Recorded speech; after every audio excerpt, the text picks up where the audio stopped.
Assalamualaikum warahmatullahi wabarakatuh. Hamdan wa syukranillah, salawatan wa salaman rasulillah. Amma ba'du. Yang terhormat Ibu Dosen Sandra Ayu MSI sebagai dosen pengampu Sistem Informasi Akuntansi dan teman-teman dari kelas Akuntansi Syariah A UIN Imam Bonjol Padang. Baik, kami dari kelompok 13 akan menjelaskan hasil diskusi kami yang dengan judul Sistem Akuntansi Aset Tetap. Baik, kami dari kelompok 13 yang beranggotakan Pioni Amelia Amanda dengan NIM 2016040017, Feby Permana dengan NIM 2016040018, dan saya sendiri Zainiatul Husna dengan NIM 2016040026. Pada video kali ini, kami akan menjelaskan tentang hasil diskusi kami, yaitu sistem akuntansi aset tetap, yang mana pembahasan pertamanya akan dibahas oleh Pioni Amelia Amanda, pembahasan keduanya yaitu oleh Feby Farmana, dan pembahasan terakhirnya akan dijelaskan oleh saya sendiri, Zainiatul Husna. Baik, langsung saja untuk pembahasan pertama oleh Pioni Amelia Amanda. Assalamualaikum warahmatullahi wabarakatuh. Baiklah, saya Fioni Amelia Amanda dengan NIM 2016040017. Di sini saya akan menjelaskan poin yang pertama, yaitu A. Deskripsi aset tetap. Yang pertama, definisi. Aset tetap adalah aset perusahaan atau kekayaan perusahaan yang memiliki wujud, mempunyai manfaat ekonomis lebih dari 1 tahun, dan diperoleh perusahaan untuk melaksanakan kegiatan perusahaan, bukan untuk dijual kembali. Yang kedua, karakteristik transaksi aset tetap. Yang A, frekuensi terjadi transaksi yang mengubah aset tetap relatif sedikit dibanding dengan transaksi yang mengubah aset lancar. Yang B, pengendalian aset tetap dilaksanakan pada saat perencanaan perolehan aset tetap. Yang C, pengeluaran yang bersangkutan dengan aset tetap perlu dibedakan menjadi 2 macam. Yang pertama yaitu pengeluaran pendapatan dan pengeluaran modal. Ketiga, penggolongan aset tetap. Dalam perusahaan manufaktur, aset tetap digolongkan sebagai berikut. Yang pertama yaitu tanah dan perbaikan tanah. Yang kedua, gedung dan perbaikan gedung. Yang ketiga, mesin dan equipment pabrik. Yang keempat, mebel. Yang keempat, transaksi yang mengubah aset tetap. Jenis transaksi yang mengubah harga pokok aset tetap terdiri dari transaksi perolehan, yaitu pembelian, pembangunan, dan sumbangan, pengeluaran modal, revaluasi, pertukaran, penghentian pemakaian, dan penjualan. Yang kelima, transaksi perolehan. Aset tetap perusahaan diperoleh melalui berbagai macam, yaitu pembelian, pembangunan, dan sumbangan. Transaksi perolehan aset tetap dari pembelian dicatat dalam register, bukti kas keluar dengan jurnal sebagai berikut. Aset tetap di debit dan bukti kas keluar yang akan dibayar di kredit. Yang keenam, transaksi pengeluaran modal. Transaksi pengeluaran modal adalah transaksi yang bersangkutan dengan aset tetap yang mempunyai manfaat lebih dari 1 tahun. Karena manfaat pengeluaran modal lebih dari 1 tahun, maka pada saat terjadinya pengeluaran tersebut dicatat sebagai tambahan harga pokok aset yang bersangkutan dan didepresiasi dalam tahun-tahun yang menikmati manfaat pengeluaran modal tersebut. 7. Transaksi depresiasi aset tetap. Secara periodik, harga pokok aset tetap dialokasikan ke periode akuntansi yang menikmati jasa yang dihasilkan oleh aset tetap. Yang kedelapan, transaksi penghentian pemakaian aset tetap. Berdasarkan pertimbangan teknis suatu aset tetapnya, manajemen dapat memutuskan untuk menghentikan pemakaian aset tetap yang bersangkutan karena aset tetap memiliki rekening akumulasi depresiasi yang merupakan rekening penilaian. Maka penghentian aktiva tetap dicatat dalam rekening aset tetap 7 dan rekening akumulasi depresiasi atas aset tetap yang bersangkutan. 9. Transaksi reparasi dan pemeliharaan aset tetap. Perusahaan melakukan pemeliharaan dan reparasi aset tetap untuk menjaga kondisi aset tetap agar baik operasi. Berdasarkan kebijakan akuntansi yang dirumuskan manajemen perusahaan, pengeluaran untuk reparasi aset tetap digolongkan menjadi 2, yaitu pengeluaran modal dan pengeluaran pendapatan. Yang ke-10, manajemen aset tetap. Fungsi yang bertanggung jawab atas pengelolaan aset tetap berada di tangan aset tetap. Selanjutnya akan dilanjutkan oleh teman saya. Baik, saya Feby Permana dengan NIM 2016-040018. Saya akan melanjutkan penyampaian materi dari teman saya, yaitu 11. Struktur kode aktiva tetap. Jika perusahaan memiliki berbagai jenis aset tetap, maka untuk mempermudah identifikasi aset tetap diperlukan kode yang mampu memberi informasi lengkap mengenai aset tetap. Di antara informasi penting yang perlu dicerminkan dalam kode aset tetap adalah golongan aset tetap, jenis aset tetap, portability, tahun perolehan, dan lain-lain. 12. Golongan aset tetap. Yang pertama, tanah dan perbaikan tanah. Kedua, gedung dan perbaikan gedung. Ketiga, mesin dan equipment publik pabrik. Keempat, mesin dan equipment kantor. Kelima, mebel. 6. Kendaraan darat. 7. Kendaraan air. 8. Kendaraan udara. 9. Aktiva tetap lainnya. 13. Jenis aset tetap. Tiap golongan aset tetap dapat dirinci lebih lanjut, masing-masing sampai dengan 99 jenis. Contoh, mesin dan peralatan kantor dirinci menjadi jenis aset tetap berikut ini. Yang pertama, mesin ketik manual, mesin ketik elektronik, mesin potong kertas. 14. Tahun perolehan. Tahun perolehan aset tetap diambil 2 angka terakhir dan dicantumkan dalam kode aktiva tetap. Misal, mesin fotokopi diperoleh dalam tahun 1992. Dalam angka yang keempat dan kelima dalam kode aset tetap dicantumkan angka 92. Kode tahun perolehan ini akan dengan cepat memberi informasi untuk umur aktiva tetap sampai dengan saat tertentu. 15. Fungsi. Kode fungsi memudahkan pembebanan biaya depresiasi aset tetap ke dalam biaya produk, biaya administrasi, dan biaya pemasaran.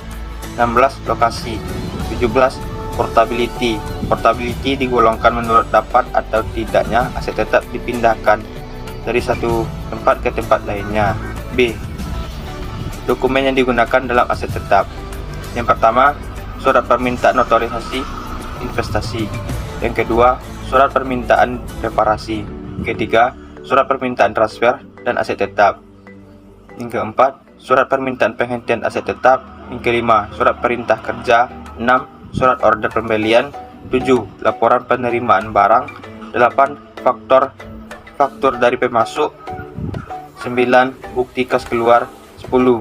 Daftar depresiasi aset tetap. 11. Bukti memorial. C. Catatan akuntansi. Catatan akuntansi yang digunakan untuk mencatat transaksi yang mengubah harga pokok aset tetap dan akuntansi penyusut aset tetap adalah: yang pertama, kartu aset tetap. Catatan akuntansi ini merupakan buku pembantu aset tetap yang digunakan untuk mencatat data yang bersangkutan dengan aset tetap tertentu. Yang kedua, jurnal umum digunakan untuk mencatat transaksi harga pokok aset tetap yang telah selesai dibangun, biaya-biaya dan pemasangan dan pembongkaran aset tetap, penghentian pemakaian aset tetap, dan depresiasi aset tetap. Yang ketiga, register bukti kas keluar digunakan untuk mencatat transaksi pembelian aset tetap dan pengeluaran modal yang berupa pengeluaran kas. Sekian penyampaian materi dari saya. Selanjutnya akan dilanjutkan oleh teman saya. Saya Zaniatul Husna dengan NIM 2016-0400 akan melanjutkan pembahasan dari teman saya. Yang selanjutnya yaitu poin D, fungsi terkait aset tetap. Fungsi terkait aset tetap di sini ada beberapa bagian. Yang pertama yaitu fungsi pemakai.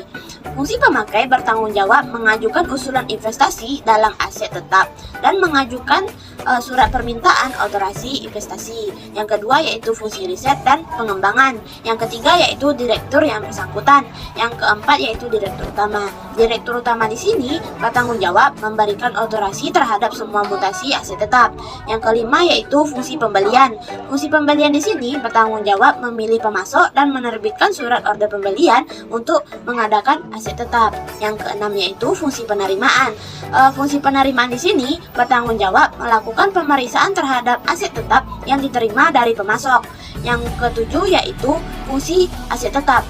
Fungsi aset tetap di sini bertanggung jawab atas pengelolaan aset tetap perusahaan. Yang kedelapan yaitu fungsi akuntansi. Fungsi akuntansi di sini bertanggung jawab dalam pembuatan dokumen sumber atau bukti kas keluar dan bukti memorial. Selanjutnya yaitu jaringan subsistem. Jaringan subsistem di sini membentuk sistem akuntansi aset tetap yang dimana satu, sistem pembelian aset tetap.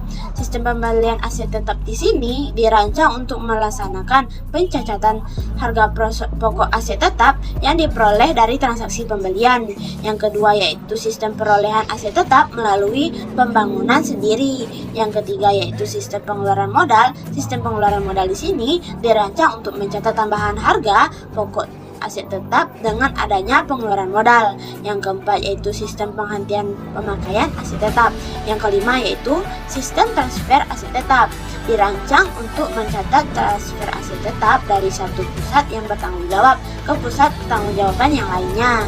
Yang keenam yaitu sistem revolusi aset tetap. Yang ketujuh yaitu sistem akuntansi depresiasi aset tetap. Di sini dirancang untuk mencatat biaya depresiasi aset tetap. Selanjutnya yaitu F, unsur pengendalian intern. Dalam unsur pengendalian intern terdapat satu organisasi, yaitu organisasi di sini fungsinya pemakaian harus terpisah dari fungsi akuntansi aset tetap. Yang kedua yaitu sistem otorasi. Sistem otorasi di sini terdapat di dalamnya yaitu anggaran investasi otorisasi oleh rapat umum pemegang saham atau disingkat dengan RUPS. Yang ketiga yaitu prosedur pencatatan. Sistem pemutakhiran data yang dicatat dalam kartu aktif aset tetap harus dilaksanakan fungsi akuntansi dan harus didasarkan ada dokumen sumber yang diotorasi oleh pejabat yang berwenang serta dilampiri dokumen pendukung yang sahih atau benar. Yang keempat yaitu praktik atau praktik yang sehat. Praktik yang sehat di sini pengawasan intern yang lebih mensyaratkan data dalam kartu aset tetap secara periodik dengan aset tetap secara periodik dicolokkan dengan aset tetap secara fisik. Yang G atau bagian terakhir yaitu bagan alir dokumen jaringan prosedur yang membentuk sistem akuntansi aset tetap yang dimana satu, sistem pembelian aset tetap. Sistem pembelian aset tetap di sini transaksi pembelian aset tetap dimulai dengan permintaan otorasi investasi dari aset tetap yang diajukan kepada direksi. Yang kedua yaitu sistem perolehan aset tetap melalui pembangunan sendiri. Perolehan aset tetap melalui pembangunan terdiri dari rangkaian prosedur berikut ini. Rangkaian prosedurnya yaitu 1 atau A. Prosedur permintaan otorasi investasi. B. Prosedur perintah kerja. C. Prosedur pelaksanaan pembangunan aset tetap. D. Prosedur penerimaan barang. E. Prosedur penempatan aset tetap. F. Prosedur pencatatan harga pokok aset tetap.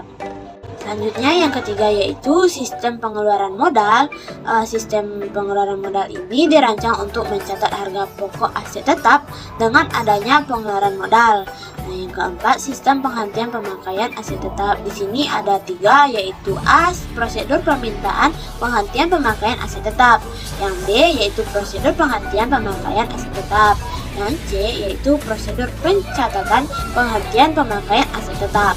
Lanjut yang kelima yaitu sistem transfer aset tetap. Di sini ada dokumen sumber yang dipakai sebagai dasar pencatatan transfer aset tetap adalah surat permintaan transfer aset tetap. Yang keenam yaitu sistem revolusi aset tetap. Sistem ini dirancang untuk mencatat transaksi revolusi atau pencatatan kembali aktiva tetap atau aset tetap. Aktiva dan aset itu sama. Yang ketujuh yaitu sistem pencatatan depresiasi aset tetap. Sistem ini dirancang untuk mencatat biaya depresiasi aset tetap. Baik, alhamdulillah sampai juga di ujung video pembahasan kami dari kelompok 3 kali ini. Itulah penjelasan materi kami tentang sistem akuntansi aset tetap. Sekian yang dapat kami sampaikan. Jika ada kesalahannya saya mohon maaf. Wabillahi taufiq wal hidayah. Wassalamualaikum warahmatullahi wabarakatuh.